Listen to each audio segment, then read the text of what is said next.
So this is where I say you might want to consult the handbook, but I'll show you how to do it here. All right, so let's start with the exegete. Oh, wait a minute, can't assign sets. So anybody having the observe role, there's no need to assign sets. T1, let's add sets.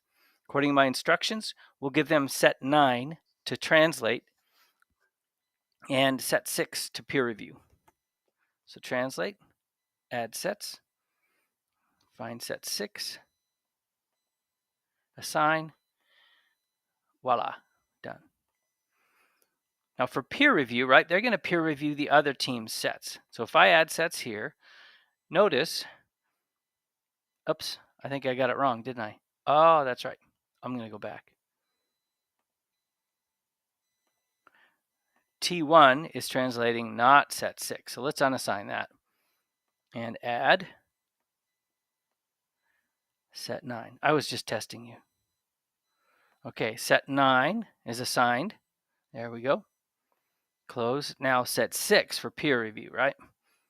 Now set 6 will show up. So Render's smart enough to know that if you draft a set, you're not supposed to peer review it. So it won't even show up in the list of available sets for peer review.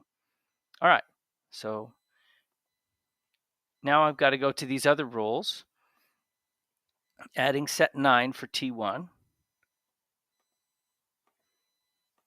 Notice that your icons here, translate, peer review, community check setup, community check 1, and community check 2, those all correspond to the boxes I checked for the roles for this user, right?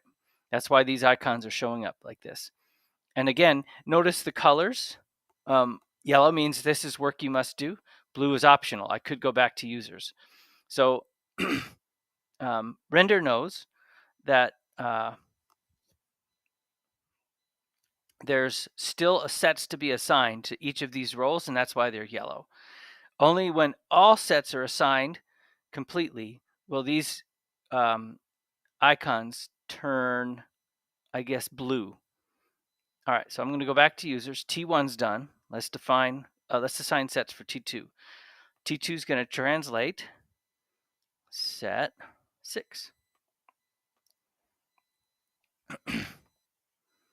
He's going to peer review what set? Ta-da, set 9. Notice set 6 doesn't even show up, but 9 does. Okay, and then community check setup. Again, you have to manually assign the set that's being translated to all of these roles. So set 6 for T2. Add set 6.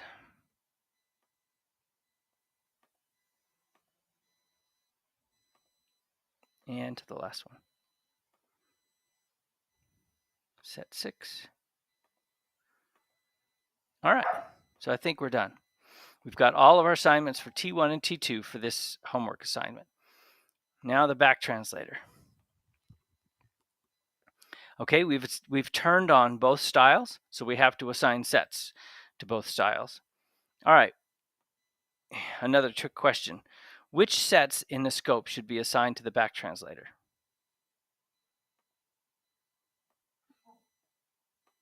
That's right, all of them. Yep, the back translator's got to back translate every set. So when you're helping a config set up his project, that's important to communicate to him. He may not need to assign them all right there at the beginning, but he could. It just takes a lot of time, right? 60 sets in a scope. So maybe not the right time to assign them all. All right, so I've assigned them to the first style, set 6 and 9 now to the second style. Now you may recall the difference of these two styles of back translation. Retell is just that, retelling the translation as the back translator hears it in the target language, retelling it into the consultant's language as best he can. Now remember, the lesson plan currently instructs you to do this in a very exhaustive, thorough manner, having them listen over and over and over and over again to the passage until he can back translate it into the consultant's language perfectly. We no longer do that, but that's still the way it's listed in the lesson plan. So ignore that and have them listen to the passage maybe 3 times, maybe 4, and then just do their best, translating that into the consultant's language in one go and being done with it. So they don't have to get it perfect. Part of the reason is that consultants don't find this very valuable, and it just takes a whole lot of time for the back translator to get that done. All right, breath pause. Render smart enough to know where the person who recorded the translation takes a breath, and it will chop up the draft, that the translation audio file, into pieces where it notices there is a breath being taken. Then the back translator gets one piece at a time, and we train them to back translate as literally as possible, word for word as possible. The idea is that gives the consultant a more clear window into what's in the translation, the target language translation, and that helps him much more for determining accuracy. All right, enough of that. So we've finished the VT. Final one is consultant. Let's assign sets. Actually, the same question. What sets should be assigned to the consultant? All of them. So we'll just do 6 and 9 for now. All right. So we're done assigning these two sets.